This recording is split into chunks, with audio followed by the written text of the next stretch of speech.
నిన్న పరకామణి అంశంలో సిబిసిఐడి అధికారులు మాజీ టీటీడీ చైర్మన్ కరుణాకర్ రెడ్డి గారిని విచారణ పిలిచినట్టు సందర్భంలో వారి మాటలు తిరుమల పవిత్రతని దిగజార్చే విధంగా కోట్లాది మంది శ్రీవారి భక్తుల మనోభావాల్ని గాయపడే విధంగా బాధపడే విధంగా వారు మాట్లాడారు. వారు పరకామణి గురించి అడిగితే పెట్టకథలు చెప్తారు. నైల్ నది అంటాడు, వర్షం చిరుకులు అంటాడు. అయ్యా బుద్ధుందా నీకు? పరకామణి అంశం గురించి మాట్లాడని చెప్పి సిబిసిఐడి అధికారులు పిలిస్తే నేను ఒకటి అడుగుతున్నా, నువ్వు ధర్మకర్తల మండలి ఎక్స్ అఫీషియో సభ్యుడిగా ఈ రెజల్యూషన్ లో థెఫ్ట్ ని గిఫ్ట్ గా చేసినప్పుడు, దొంగని దాతగా చేసినప్పుడు నువ్వెందుకు చవరాలు పెట్టావు? దీనికి సమాధానం చెప్పు కరుణాకర్ రెడ్డి. నాకు సంబంధం లేదు, నాకు సంబంధం లేని దాంట్లో వీళ్ళందరూ లోకేష్ బాబు వీళ్ళందరూ కలిసి నన్ను తగిలిస్తున్నారని చెప్పి ఒక అబద్దపు అసత్య ప్రచారం చేస్తావు. అసలు నువ్వు ఆ రోజు బోర్డు మీటింగ్ లో ఈ అజెండా టేబుల్ అజెండా కింద వచ్చినప్పుడు ఆ రవికుమార్ దొంగ దగ్గర నుంచి టీటీడీకి ఆస్తులు బదలాయించేటప్పుడు నువ్వెందుకు సంతకం చేశావు? నేను నిప్పు నేను ఉప్పు అంటున్నావు కదా, ఆ రోజు ఎందుకు సంతకం చేశావు?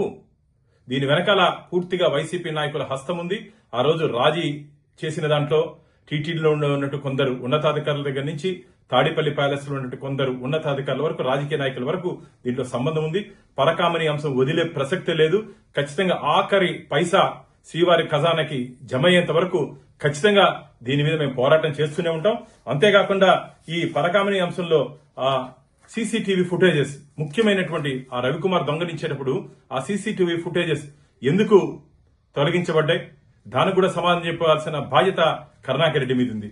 ఆ రోజు విజిలెన్స్ ఇన్స్పెక్టర్ శివశంకర్ భక్తుల డబ్బులు దోచుకున్నారని చెప్పి విజిలెన్స్ రిపోర్ట్ ఇస్తే ఆయన మీద క్రిమినల్ యాక్షన్స్ తీసుకోకుండా ఎందుకు ఆయన్ని సొంత డిపార్ట్మెంట్ కి బదిలీ చేశారు? కొండ మీద 5 లడ్లు 10 లడ్లు బ్లాక్ లో అమ్మితే రిమాండ్ కి పంపించిన సందర్భాలు నీకు తెలియదా? అలాంటప్పుడు పరకామణి విషయంలో గాని మిగతా అంశాల్లో మీరు ఎందుకు చెట్టు కింద పంచాయతీ చేసి లోక్ అదాలత్లో పంచాయతీ చేసి అంతా మీరున్నటువంటి సమయంలోనే జరిగింది. కాబట్టి ఏదో మీరు ఏమి తెలీదు, మీరు నాటకాలు ఆడేది ఇవందరూ ప్రజలందరూ గమనిస్తున్నారు. మీ భాషా ప్రావీణ్యం గురించి ఏదైనా చెప్పుకోవాలంటే మీరు ఏదైనా సభలు పెట్టి చెప్పుకోండి, ఇది ఉన్న తప్పట్లు కొడతారేమో గానీ భగవంతుడి విషయంలో అడిగిన ప్రశ్నలకు మాత్రమే సమాధానం చెప్పండి. ఖచ్చితంగా పరకామణి అంశంలో రాబో రోజుల్లో ఎవరెవరు తప్పు చేశారో అందరినీ స్వామివారి ముందు శ్రీవారి భక్తుల ముందు జైలుకి పంపించే రోజు దగ్గరలోనే ఉందని చెప్పి ఆ నిందితులందరినీ తీవ్రంగా హెచ్చరిస్తున్నాం. నిన్న పరకామణి అంశంలో సిబిసిఐడి అధికారులు మాజీ టీటీడీ చైర్మన్ కరుణాకర్ రెడ్డి గారిని విచారణ పిలిచినట్టు సందర్భంలో వారి మాటలు తిరుమల పవిత్రతని దిగజార్చే విధంగా కోట్లాది మంది శ్రీవారి భక్తుల మనోభావాల్ని గాయపడే విధంగా బాధపడే విధంగా వారు మాట్లాడారు. వారు పరకామణి గురించి అడిగితే పెట్టకథలు చెప్తారు. నైల్ నది అంటాడు, వర్షం చిరుకులు అంటాడు. అయ్యా బుద్ధుందా నీకు? పరకామణి అంశం గురించి మాట్లాడని చెప్పి సిబిసిఐడి అధికారులు పిలిస్తే నేను ఒకటి అడుగుతున్నా, నువ్వు ధర్మకర్తల మండలి ఎక్స్ అఫీషియో సభ్యుడిగా ఈ రెజల్యూషన్ లో థెఫ్ట్ ని గిఫ్ట్ గా చేసినప్పుడు, దొంగని దాతగా చేసినప్పుడు నువ్వెందుకు చవరాలు పెట్టావు? దీనికి సమాధానం చెప్పు కరుణాకర్ రెడ్డి. నాకు సంబంధం లేదు, నాకు సంబంధం లేని దాంట్లో వీళ్ళందరూ లోకేష్ బాబు వీళ్ళందరూ కలిసి నన్ను తగిలిస్తున్నారని చెప్పి ఒక అబద్దపు అసత్య ప్రచారం చేస్తావు.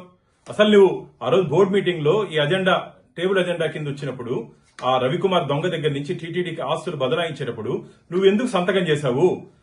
నేను నిప్పు నేను ఉప్పు అంటున్నావు కదా, ఆ రోజు ఎందుకు సంతకం చేశావు? దీని వెనకాల పూర్తిగా వైసీపీ నాయకుల హస్తం ఉంది. ఆ రోజు రాజీ చేసిన దాంట్లో టీటీడీలో ఉన్నట్టు కొందరు ఉన్నతాధికారుల దగ్గర నుంచి తాడిపల్లి ప్యాలెస్ లో ఉన్నట్టు కొందరు ఉన్నతాధికారుల వరకు రాజకీయ నాయకుల వరకు దీంట్లో సంబంధం ఉంది. పరకామణి అంశం వదిలే ప్రసక్తే లేదు. ఖచ్చితంగా ఆఖరి పైసా శ్రీవారి ఖజానాకి జమ అయ్యేంత వరకు ఖచ్చితంగా దీని మీద మేము పోరాటం చేస్తూనే ఉంటాం. అంతేకాకుండా ఈ పరకామణి అంశంలో ఆ సీసీటీవీ ఫుటేజెస్ ముఖ్యమైనటువంటి ఆ రవికుమార్ దొంగలించేటప్పుడు ఆ సీసీటీవీ ఫుటేజెస్ ఎందుకు తొలగించబడ్డాయి? దానికి కూడా సమాధానం చెప్పాల్సిన బాధ్యత కరుణాకర్ రెడ్డి మీద ఉంది.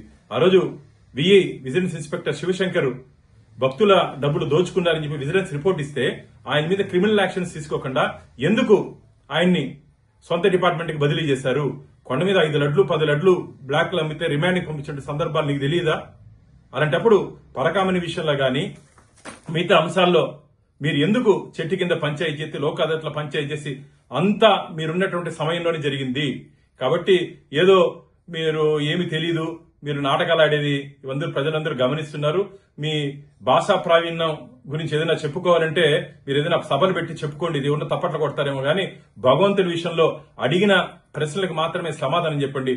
ఖచ్చితంగా పరకామనే అంశంలో రాబో రోజుల్లో ఎవరెవరు తప్పు చేశారో అందరినీ స్వామివారి ముందు, శ్రీవారి భక్తుల ముందు జైలుకి పంపించే రోజు దగ్గరలోనే ఉందని చెప్పి ఆ నిందితులందరినీ తీవ్రంగా హెచ్చరిస్తున్నాం.